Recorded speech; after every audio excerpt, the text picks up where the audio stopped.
चलो चलते हैं रूम की तरफ। टाइम हो रहा है 5 o'clock समथिंग। टल्लू क्या कर रहा है? सो रहा है?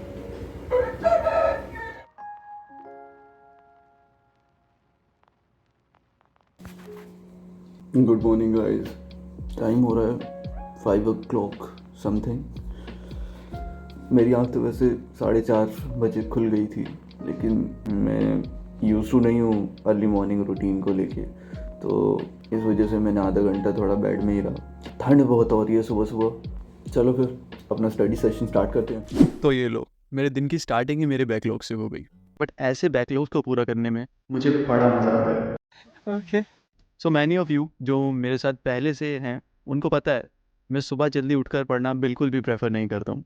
बट अब प्रीलिम्स पर बात आ गई है, तो इसके लिए मुझे चाहे पाताल लोक भी जाना पड़े, मैं जाऊँगा। खाओ माँ कसम। वैसे एक और रीज़न है जिसने मुझे सुबह उठकर पढ़ने के लिए मजबूर कर दिया है, वो है घर पर होने वाली कंस्ट्रक्शन एक्टिविटीज़। और सच बताऊं तो इसकी वजह से मुझे अपने कुछ हद तक पढ़ाई में भी कटौती करनी पड़ रही है, और इसको अब प्रीलिम्स के साथ मैनेज करना भी बहुत डिफ़िकल्ट होता जा रहा है मेरे लिए। बट नेवरदलेस, एक यूपीएससी एस्पिरेंट होकर चीज़ें मैनेज करना हम एस्पिरेंट्स का फंडामेंटल राइट है। बाकी एस्पिरेंट से याद आया, आज न्यूज़पेपर में एक बहुत अच्छा कोट आया था। वो था, what ever affects one directly affects all indirectly. और हम एस्पिरेंट से ज़्यादा इससे कौन अच्छा रिलेट कर सकता है। फॉर एग्जाम्पल, मैं कितना भी डीमोटिवेट या स्ट्रेस में आ जाऊँ, मेरी माँ हमेशा मेरे साथ होती है, हमेशा मुझे समझाती है हर चीज़ के बारे में। आप खुद भी सोचो, आपके ड्रीम्स के साथ न जाने कितने लोगों के ड्रीम्स जुड़े हुए हैं। अगर आप अपने ड्रीम्स को पूरा करोगे तो ना जाने आप इनडायरेक्टली कितने लोगों के ड्रीम्स पूरे कर पाओगे। आपने कभी सोचा है? चलो आज एक छोटा सा कन्फेशन कर ही लेते हैं।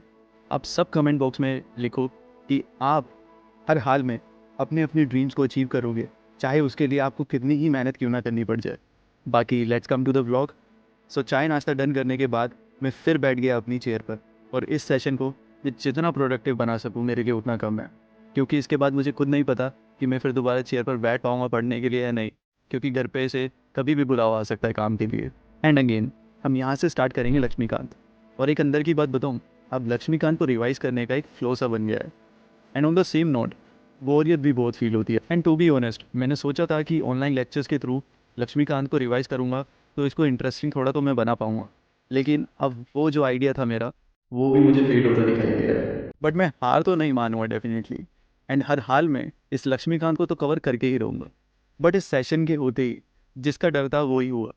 घर से फ़ोन आया, जिसकी वजह से मुझे अपनी स्टडी टेबल से दूर जाना पड़ा। लेकिन एक चीज़ है जो मैं आपसे शेयर करना चाहता हूँ यहाँ पर। डोंट नो वाई, जब भी मैं लेबर्स जो घर पर काम कर रही हैं उनके साथ कभी भी बात करता हूँ, कभी भी उनकी चीज़ें समझता हूँ, तो पता नहीं क्यों एक एम्पैथी तो नेचुरली आ ही जाती है मेरे अंदर, लेकिन एक अलग सी आजकल मोटिवेशन भी आ रही है कि यार ये कितनी मेहनत करते हैं रोज़, और मुझे तो सिर्फ अपना टाइम एक टेबल और चेयर पर बिताना होता है। जब ये ही कंप्लेंट नहीं कर रहे अपनी लाइफ को लेके, अपनी चीज़ों को लेके, देन वाई वुड आई। सो आज हो गया है संडे, जिसका मुझे हमेशा से डर रहता है। बट जब कसम खाई हो कि अपने पूरे दिन को प्रोडक्टिव बना के ही रहेंगे, तो संडे भी क्या चीज़ है, राइट?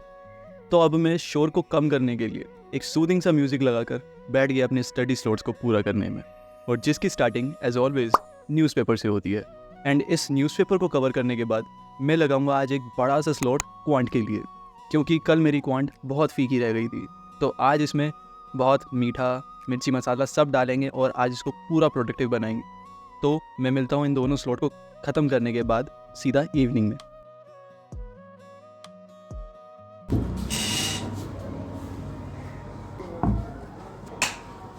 तो थोड़ा रेस्ट करने के बाद और थोड़ा खाना पीना करने के बाद मैं आ चुका हूँ अपने फिर दोबारा स्टडी टेबल पे, और टाइम हो रहा है 5 अप्रॉक्स, आप देख सकते हो।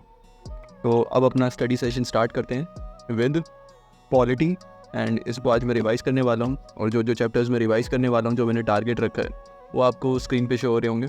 इनको चैप्टर को रिवाइज़ करने के बाद मैं मिलता हूँ आपसे अगले स्लॉट में। बाय।